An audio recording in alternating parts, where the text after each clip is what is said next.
अस्सलामुअलैकुम, कैसे हैं आप? ठीक हैं, अपने आप को टाइम दे रहे हो? अपने आप को टाइम दिया करो और मुस्कुराते रहा करो, ज़िंदगी बेहतर बनेगी। आज हम बात करेंगे कि जिसको आप मिस कर रहे हो बहुत ज़्यादा, वो इंसान आपको वो तवज्जो नहीं देता और आपको मिस नहीं करता। इसी चीज़ पर हमने डिस्कशन करनी है, वीडियो को गौर से सुनिएगा। और ये मेरा सेकंड चैनल है, इसको सब्सक्राइब भी करना है आपने लाज़मी। सबसे पहली चीज़ याद रखिएगा, ये चीज़ आपने अपने ब्रेन में बिठा लेनी है। साइकोलॉजी कहती है, आप क्या करते हो? इ इसको जो साइकोलॉजी ने डिफाइन किया कि dropping everything if they call you. आपके हाथ में ये रिमोट पकड़ा हुआ है, उसकी कॉल है, ड्रॉप कर दिया, हेलो जी, अस्सलाम वालेकुम, वालेकुम सलाम, की हाल है ਤੁਹਾਡਾ? कहने का मकसद है कि आप सामने वाले इंसान के लिए हर चीज़ ड्रॉप कर देते हो। ड्रॉप करने का मकसद है, कुछ भी कर रहे हो, आप टाइम निकाल के उसको दे रहे हो। कुछ भी कर रहे हो, ऑफ़िस में हो, बॉस को कहते हो मैंने वॉशरूम जाना है, बात करते हो आप। कहीं गेम खेल रहे हो, साथ वाले साथी को बोलते हो कि यार मैं थोड़ा 1 मिनट आता हूँ। आपने देखा होगा कहीं अगर आप क्रिकेट खेलते हैं, मैं खेलता हूँ, ठीक है? अगर मैच खेलना हो मेरे साथ बताइएगा मुझे, सही है? क्रिकेट खेलते हुए कुछ लोग होते हैं मजनू जो बस वो बैटिंग भी नहीं की, चले गए बाहर फ़ोन पे लगे हुए हैं। What is this? यानी कि आप अपनी वो इम्पोर्टेंट एंटरटेनमेंट, वो चीज़ें, उन सब को ड्रॉप कर रहे हो किसी इंसान की कॉल के लिए कि मेरी उससे बात हो जाए। फिर आप कहते हो वो मिस क्यों नहीं करता, मैं मिस कर रहा हूँ। क्या उस इंसान ने कभी अपना इम्पोर्टेंट काम छोड़ा है आपके लिए? और आप बहुत ज़्यादा इम्पोर्टेंट काम छोड़ते हैं। घर वालों के साथ बहाने बनाते हो। घर वालों के साथ कहीं जाना है, आपने उसकी कॉल आनी है, आपने बहाना बना दिया कि नहीं यार मैं नहीं जा सकता। मैं कहता हूँ अगर आप अगले बंदे को सेट करना चाहते हो एग्ज़ैक्टली हर वो रूटीन का काम करना है जो आप करते हो। जब आप फ्री हैं तब टाइम देना है। यानी कि जो आप कर रहे हो वो करो फिर उसको टाइम दो। कोई इस चीज़ पे आपने शर्मिंदगी ज़ाहिर नहीं करनी, कोई इस चीज़ पे आपने ये डर नहीं डालना। अब आपको डर है, कहीं वो नाराज़ ना हो जाए, वो नाराज़ ना हो जाए, वो चला ना जाए, वो नाराज़ हो गया तो क्या करेंगे? देखो, आपने उस बंदे को आदत डाल दी है, किस चीज़ की? कि हर वक़्त रिस्पॉन्स करने की। अगर आप एक दिन उसको बोलेंगे, "यार मैं काम कर रहा हूँ, फिर बात करता हूँ," वो नाराज़ होगा, वो होगा नाराज़, होगा, लिख कर ले लें। लेकिन आप जब सब्र करेंगे, नाराज़ हुआ आपने छोड़ दिया, खुद कॉन्टैक्ट करेगा वो इंसान, खुद राब्ता करेगा। आप उस इंसान की नाराज़गी के डर से 2 दिन सब्र करके भी नहीं बैठ सकते। ये लातादाद बेइंतहा केसेज़ मेरे पास मौजूद है कि किसी ने कुछ बोल दिया, उसकी वजह से अपनी सारी चीज़ें छोड़ के बस उस इंसान को हमने बात करनी, कहीं छोड़ ना दे वो, चला ना जाए। इस डर ने आपको अंदर से खत्म कर दिया है और अगले बंदे को आपके ऊपर डोमिनेट कर दिया है। और जितना वो बंदा डोमिनेट होता है, उतना ज़्यादा आप उसको मिस करते हैं। वो उसने पावरफुल दिखाया आपको और पावरफुल वो बना क्यों? क्योंकि आपने बनाया। इमोशनली कोई भी बंदा पावरफुल तब बनता है जब आप उसको बनाते हो। हर वो काम करते हो जो आपकी वीकनेस है, जो नहीं करना चाहिए। जहाँ पे सब्र, पैशेंस का मुज़ाहिरा करना चाहिए, वहाँ पे आपने नहीं किया।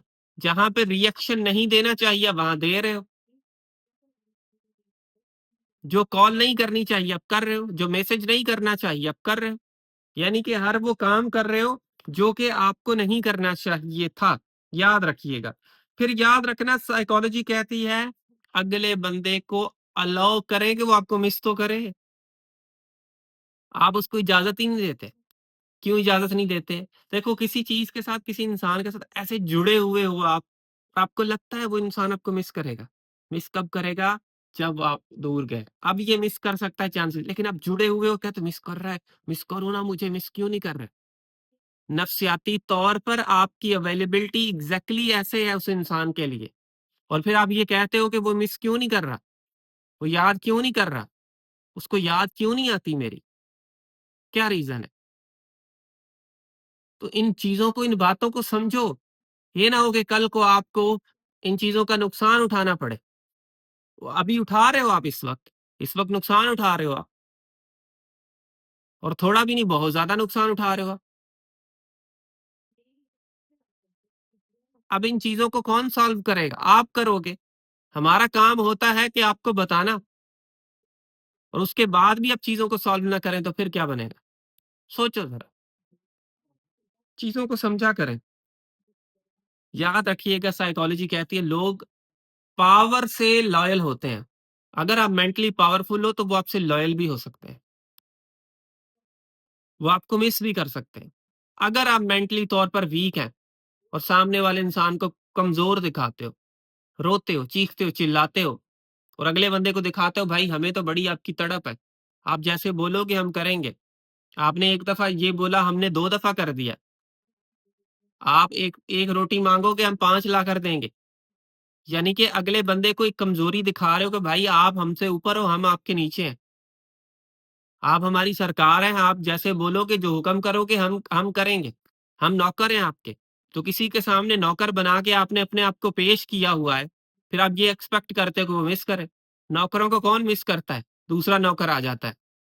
किसी किसी का नौकर नहीं बनना आपने, और आप नौकर बनते हैं। लोगों के पास पैसा, स्टेटस, स्किल, फेम, हर चीज़ होने के बाद भी वो नौकर नौकर बन रहे होते हैं। जब आप अपने अपने आप को पेश ही ऐसे करोगे, फिर पैसा कुछ भी है उसका कोई फ़र्क ही नहीं पड़ता। क्योंकि आपने अपनी मेंटालिटी को या अपने आप को पेश ही ऐसे किया किसी इंसान के सामने, एक नौकर की तरह। तो वो आपके साथ ऐसे ही डील करेगा, ऐसी हरकतें करेगा। फिर आप रोते रहोगे, पछताते रहोगे कि ये मेरे साथ क्या हो गया? ये मेरे साथ नहीं होना चाहिए था। फिर साइकोलॉजी कहती है attention is a cheap. Attention एक चीप चीज़ है जो आप किसी को दे रहे हो बहुत ज़्यादा। हर बंदा उस बंदे को अटेंशन दे रहा है, आप भी अटेंशन दे रहे हो। उसको तो अटेंशन मिल रही है, आप उसको कुछ और फ़ील करवाएँ, जो कि उन लोगों से नहीं हो रहा। आपने देखा है कुछ लोग कहते हैं कि एक नॉर्मल सा बंदा है जिसकी तरफ हमारा ध्यान जो है ना उस बंदे से हटता ही नहीं। अब उस नॉर्मल बंदे से ध्यान क्यों नहीं हटता? सोचा है कभी? वो इस वजह से नहीं हटता, उसने फ़ील ही ऐसा करवाया है। उसने पेश ऐसे किया, फ़ील ऐसा करवाया। वो अटेंशन नहीं दे रहा, वो नई-नई चीज़ें सामने वाले इंसान को फ़ील करवा रहा है। जब कोई इंसान नई-नई चीज़ें फ़ील करवाता है, तो आपका ध्यान ऑटोमैटिकली उस इंसान की तरफ जाता है। आपके सोचो ख़्यालों में वो इंसान होता है। आप मिस करते हो उसे, कि वो इंसान दोबारा बात करे हमारे साथ, कब आएगा? या टेक्स्ट करते हो या मैसेजेस करते हो, फिर वो बात हो जाती है, फिर वो ऐसे करता है। तो डिफरेंट चीज़ें सामने वाला आपको फ़ील करवा रहा होता है। मुझे उम्मीद है इस वीडियो से आपने कुछ ना कुछ चीज़ें ज़रूर सीखी होंगी। So thank you for watching this video. आखिर में मेरी आप सब लोगों के लिए दिल से दुआ है, अल्लाह आपको खुशियाँ दे और आपके सारे गम धो दे। आमीन सुम्मा आमीन। अल्लाह हाफ़िज़।